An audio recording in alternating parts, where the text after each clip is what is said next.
we talk today about performance of students with an immigrant background, giving you some evidence from the OECD PISA study, but also from some studies which analyze policies in different countries. And you see we produce even another label for immigrant students. So we talk about not migrant students, we talk about students with an immigrant background, because in this group we also consider students from the first and second generation. So we also look at students and performance of students who were already born in the country, but their parents were born outside the country. So we start with a few words about the PISA study. PISA project started in OECD in 1998, and in the beginning was covering almost all OECD members.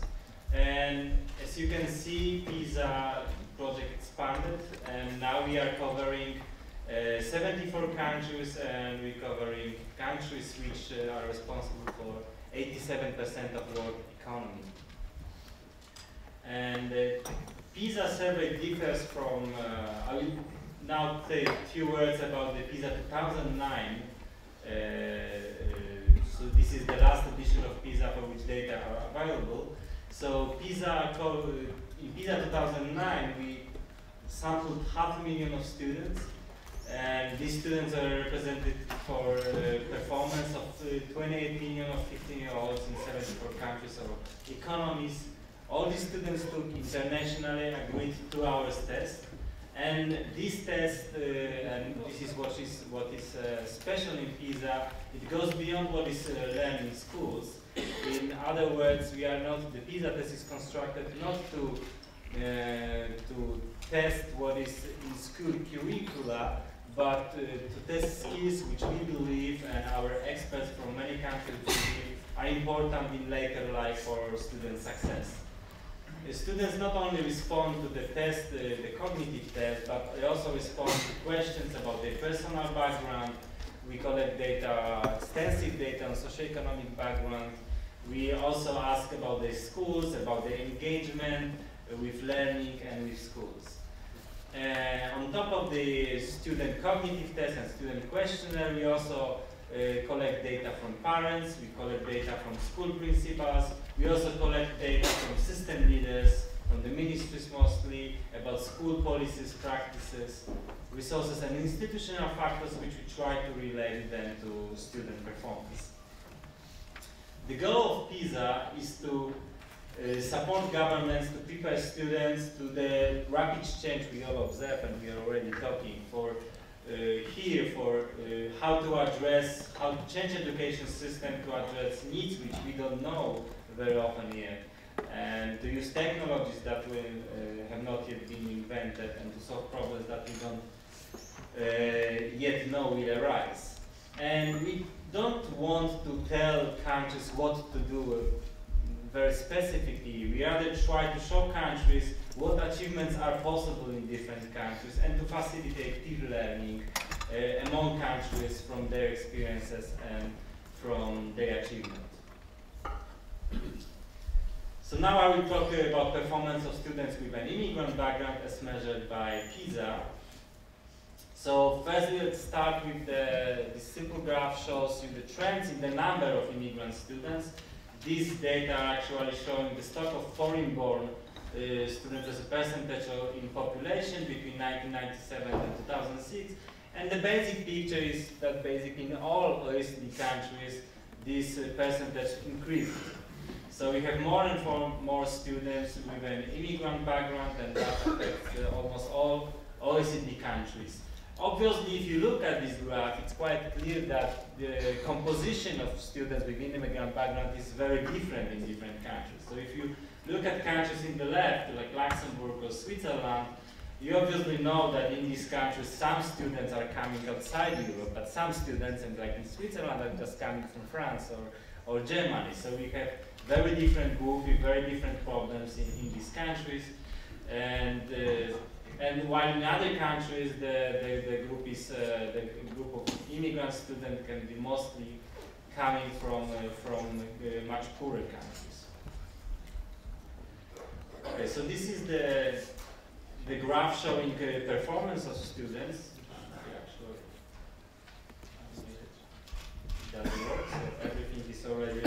So the white bars are showing the performance of native students, and the triangles and the markers are showing performance of students in the first generation student and second generation student. I actually am not sure if you can see anything on this graph, but in general, in almost all countries, the first generation, the native students are outperforming migrant students, and the first generation students this is the lowest performing group. That's on average. However, I wanted to give you some examples of countries where the situation is very different. So, for example, if you look at, for example, Sweden, there is large gap between the first generation of immigrant students and the second generation, which have much higher performance, and then native students. So it's like equal gap between these three groups. If you look, for example, at Netherlands, or if you look at Belgium, what PISA shows is that the first generation and second generation perform at the same level. So both groups have similar gap to native students. And finally, if you look at countries like Canada and Australia, I think these are countries which can be given as examples of countries which quite successful policies for immigrant students. You can see that in Canada, students with an immigrant background perform basically at the same level as the native students, while in Australia, this changed since the first edition of PISA in 2000, but now immigrant students with immigrant background even outperform native students. And in these countries, we actually produce a series of videos also showing experiences of countries which we call successful performance and strong performance, successful reformers and strong performance. One of the videos is devoted to Canada, Ontario, and this video is mostly devoted to how in Canada they work with students with an immigrant background. And then you can understand why even first generation students in Canada are not performing lower than native students. Even those struggling in the beginning with language are given help very quickly. This help is targeted at the specific needs, like, for example, language skills, etc. So these are countries which PISA confirms are quite successful in dealing with immigrant students. We also look at reading performance. What's the difference between native students and performance of students with an immigrant background? In this group, we have first and second generation of students. And this graph shows you that in most countries, native students perform better than students with an immigrant background. And the yellow bars are showing the gap, which is after adjusting for socioeconomic background. So you can see that even if you control for economic background, if you compare students with the same economic background, the gap still remains. However, of course, the gap can be explained in large part by lower socioeconomic background, usually of students with an immigrant background. It can't explain the whole gap. So there is something more than just lower socioeconomic background in most countries, which is responsible for the gap between native students and immigrant students. If we look at another way of looking at the difference between native students and students with an immigrant background is to separate students who speak the same language at home as the language of the test and those who speak the different language. So that, for example, shows you different pictures in Switzerland when you have students who come from France and are classified as immigrant students, but they basically speak French and they go to French schools. So of course they have less trouble than those coming, for example, from Turkey. But from this graph you can see that there is similarly large gap in almost all countries, and the yellow bars are showing you the gap after adjusting for socioeconomic background. So the gap between students who are speaking the same language at home as the language of the test and those who don't is pretty large in almost all countries, especially I think it's very large in all European countries. On average, this gap, before adjusting for socioeconomic background, is close to the difference, is close to the gain you have from 1 year of education. So it's pretty large difference. So let's talk now about educational policies we can try to relate to these outcomes. And this is a simple example comparing OECD average in United States and United Kingdom. So this is the percentage of students with an immigrant background. And you can see that this percentage of students with an immigrant background in United Kingdom is similar to the average, is much higher in the United States. But the difference in the percentage of schools with more than 25% of students with an immigrant background, it's much higher in the United States. It basically means that these students are much more concentrated in specific schools in the United States than on average in OECD or when comparing to United Kingdom. And the problem of concentration of immigrant students in schools, it's one which we find crucial for performance of students with an immigrant background. So in almost all countries, if you look at this graph is showing that in all countries, students with an immigrant background, and it really doesn't matter in most countries whether these are first generation, second generation students, they have much higher probability of being placed in the school with much larger share of students with an immigrant background. So there are some exceptions. In some countries this relationship is weaker, but in most countries students with an immigrant background in most cases go to schools with many students with an immigrant background. And now if we turn to policies in general, policies which are associated with higher performance and equity, I can show you some examples of policies which are positively or negatively associated with equity or average outcomes. So the first two columns are showing faces. If they are happy and green, it means that there is positive association with performance. And the last column shows you the association, the effect, the association with equity. So if there is green face, it means this policy is associated with higher equity. With its red, it means it's associated with lower equity. So if you look at school level, all things like discipline, teacher behavior, parental pleasure, teacher-student relationships are positively associated with performance. I think it's quite important to think about this, having experiences of schools working with immigrant students, especially with parents with an immigrant background, as we know that sometimes it's very difficult to involve parents with an immigrant background in schools. And this is crucial not only for students with an immigrant background, but for all students. And the second group of factors is related to how countries, how schools, how systems deal with heterogeneity of students.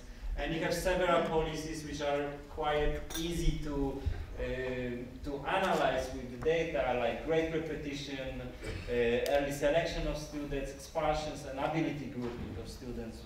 In this case, for all subjects. And you see that presence of all these policies is negatively associated both with average performance, but also with equity.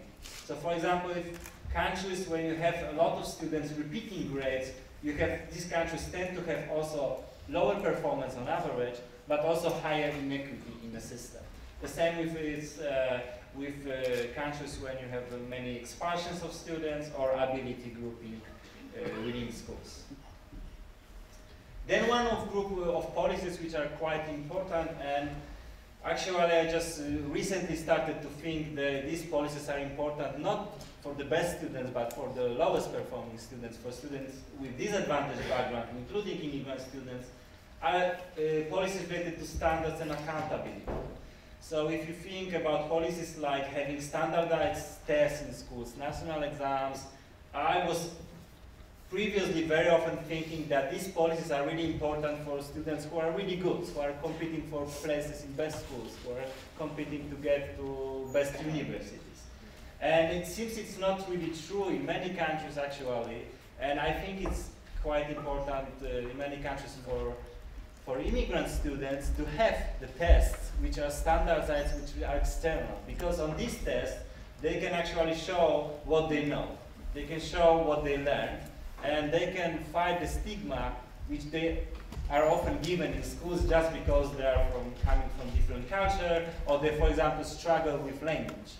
And in many countries, and we have also evidence from research which is based using PISA data, is showing that in many countries, actually, when you take PISA tests, for example, you look at performance of students.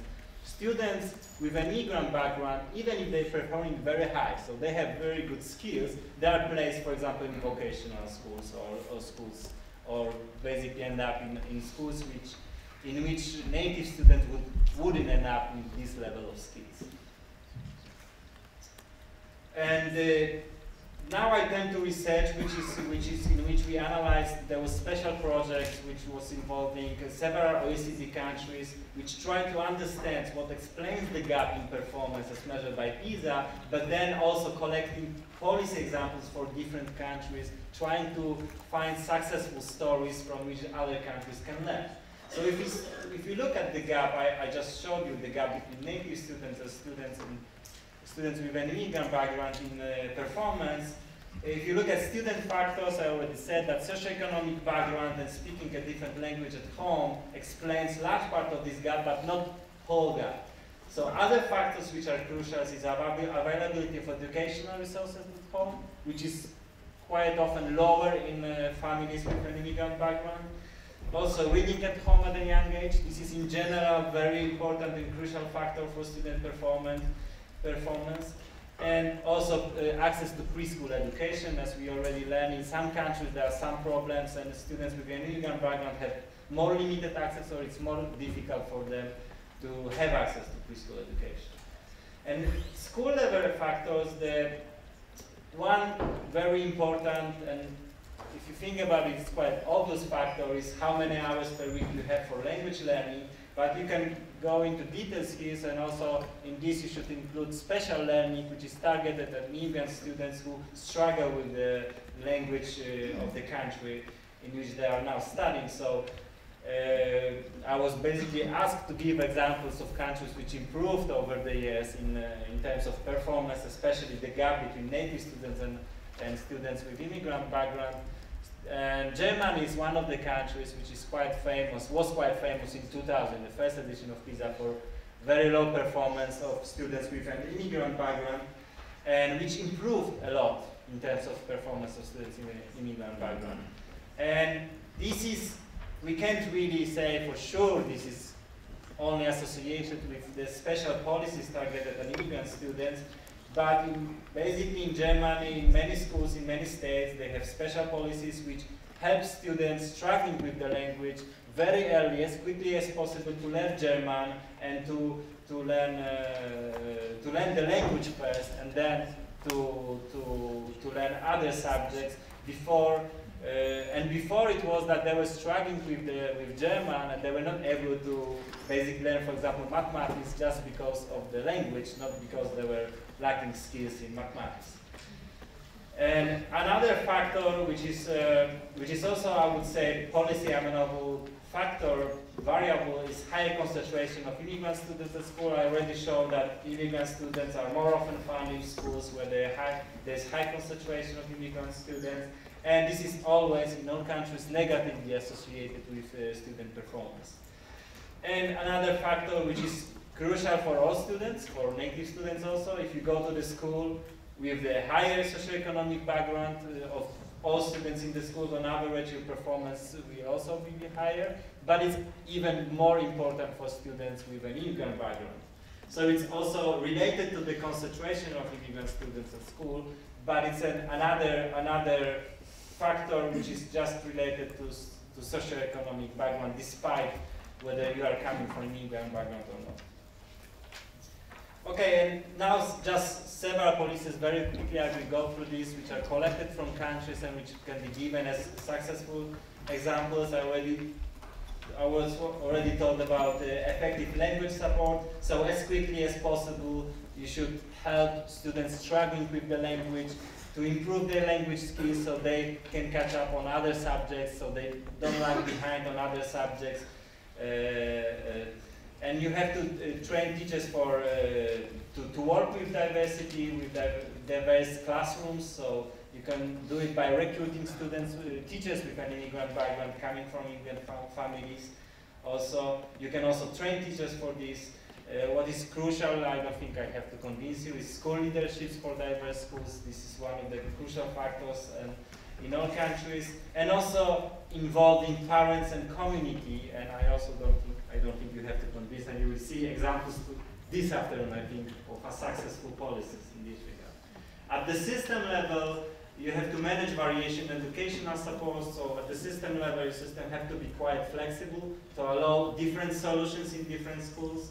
You have to fund effectively, so not just give money, but also evaluate how you spend this money and to establish very clear criteria how this money are evaluated later. You have to build capacity for monitoring evaluation. So for many countries, PISA, for example, was and still is the only survey which gives you evidence of performance of students with native and immigrant background. So from this study, many countries actually learned where is the gap. Because before PISA study, there was no information on this. And you have to, basically in the system, try to incorporate solutions which collect this information. And I think this is, the most difficult policy. You can try to manage school composition and concentration in some schools, but this is obviously quite a crucial factor. If you want to learn more or less in the work on the immigrant students, the PISA 2009 report, we have all volume devoted to impact of socio-economic background to equity, and there is a large chapter on immigrant students. We have a report which is forthcoming this year, Children of Immigrants, which is just devoted to students with an immigrant background. And the report I was mentioning, analyzing policies from several countries, was already published. This is the name of this report. And we also give much wider perspective on migration. So we have international migration outlook, which education is just a small part of it, which we cover labor markets and other sectors. And we provide many statistics and policy analysis on migrants in education and in other sectors. Thank you very much.